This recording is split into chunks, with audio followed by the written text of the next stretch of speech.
Hello, fellow Canadians and patriots. I am Veterans Voice Chris Semchuk.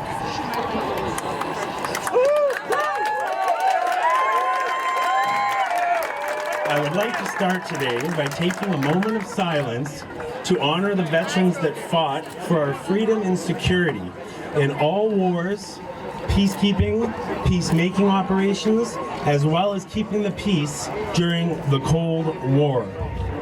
Please, as we do this, remember Canada's sacred obligation coined by Sir Robert Borden during World War I. And let's not only remember those that died, but that came home with visible and invisible injuries. And I would also today, during this current situation, like to add first responders and corrections as the extended veteran family in this moment of silence. So please remove your hats, and we're going to take a moment of silence. I don't know if he's going to speak, but he's being recorded. Hey, we're taking a moment of silence. Yes. Thank you, guys.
We will remember them. We will remember them.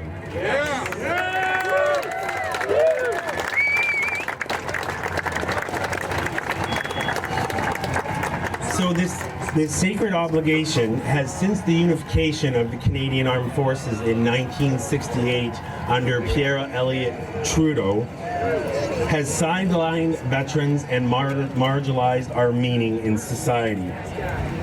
This is why it must be enshrined in legislation as a sacred obligation of the military covenant to support our veterans.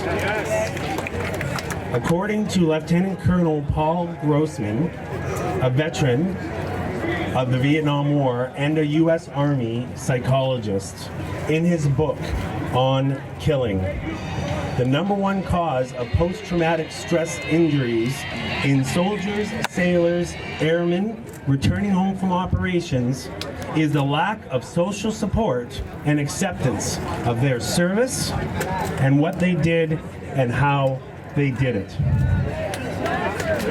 Think Vietnam War. Welcome home, baby killers. Veterans' voices matter. Veterans' service matters. We each, and as a collective, have a tremendous amount of wisdom from where we've been, what we've seen, and how we've done it. At home, abroad, at war and peace, nationally and internationally. We have seen and experienced firsthand the evils all humans can create in the name of their ideologies.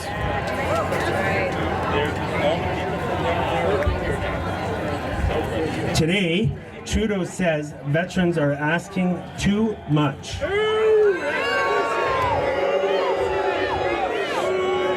His and the last government's actions led to increased claims denials, complexity of the system leading to countless problems.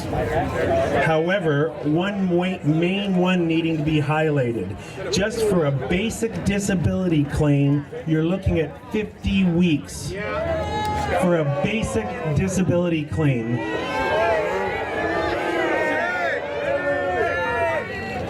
Shame, yeah. For a veteran. For veterans, right? Frustration, anger, disappointment stews. Depression and anxiety increase, resulting in exacerbation of social isolation and the feeling of abandonment. This fact is highlighted that today we have more deaths by suicide from the Afghanistan war than we did of men and women that died in combat.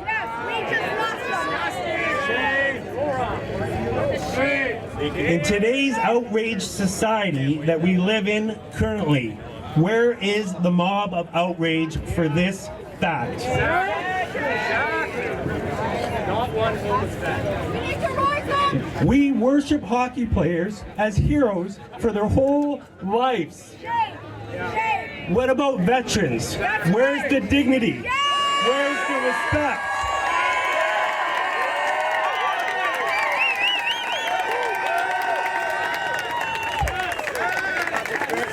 Most veterans have a red pill moment that led them on the path to their dysfunctional life. For me, post-traumatic stress injury has been a wake-up call and has made me see the world 180 degrees juxtaposed to the way I was operating in it. Where we go on? One event happened on my first tour in Afghanistan where I was coordinating fixed air close support for troops in contacts, from fighter jets bringing down the rain of death to the guys that needed on the ground in a hurry.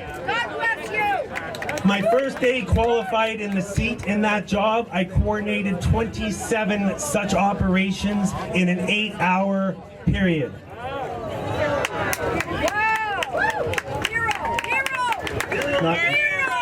No, I'm not a hero, man. Thank you. Yes, you are.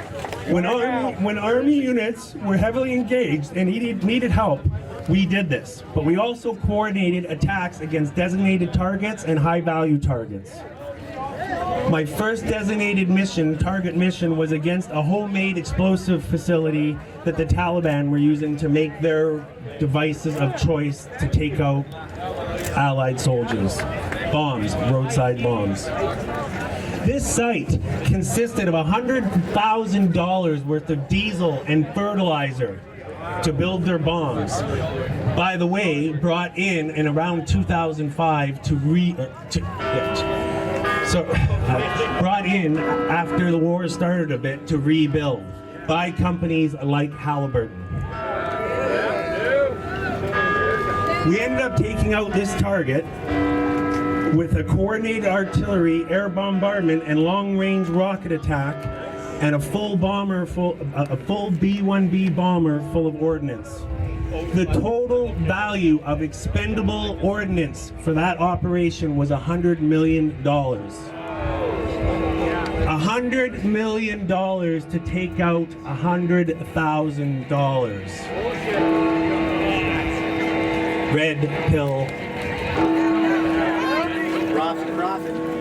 And in watching and coordinating an event like this made me realize that the war was about the military-industrial complex and money, primarily.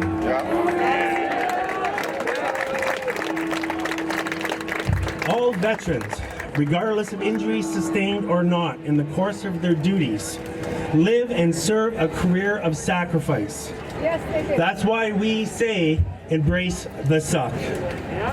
We move a lot. For me, personally, I moved 11 times in 17 years, missing birthdays, anniversaries, deaths due to deployments, taskings, and training. It is the noble service of sacrifice. Veterans have a voice. We've seen it all and done a lot of it.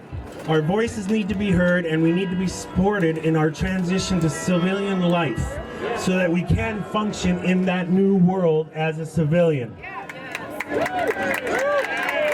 The government spends a lot of money. In my situation, for my occupation, about $6 million to program me to kill.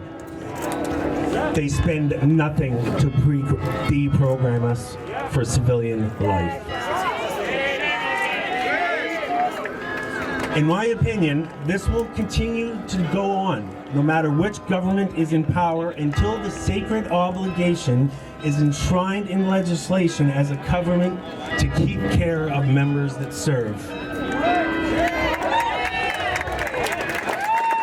Please spread the word. We need to do this as veterans and civilians alike. We need to be united behind this cause. There are many other veterans issues, tons, but this one is a start because it sends the sign of respect, dignity, and responsibility.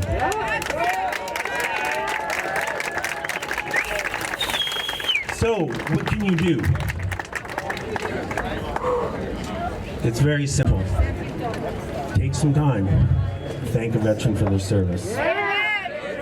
Let them know you care by taking this time to seek to understand what it is like for them with compassion and empathy, not sympathy. We are not victims. We served proudly and we did it because we wanted to.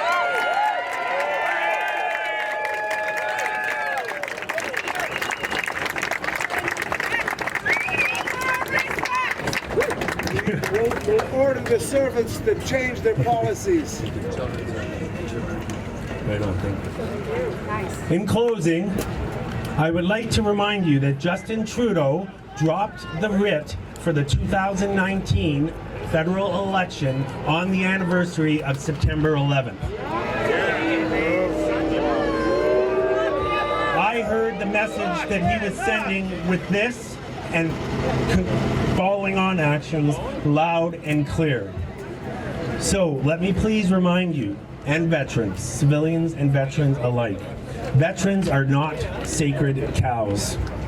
If, under the current legislative regimes, the government wants to snap its fingers and cut us off, they likely would do so, no matter who they are. Veterans are asking too much. No, they're not. So thank you very much, fellow Canadian patriots. Thank God, and thank God for Canada. Chris Semchuk out.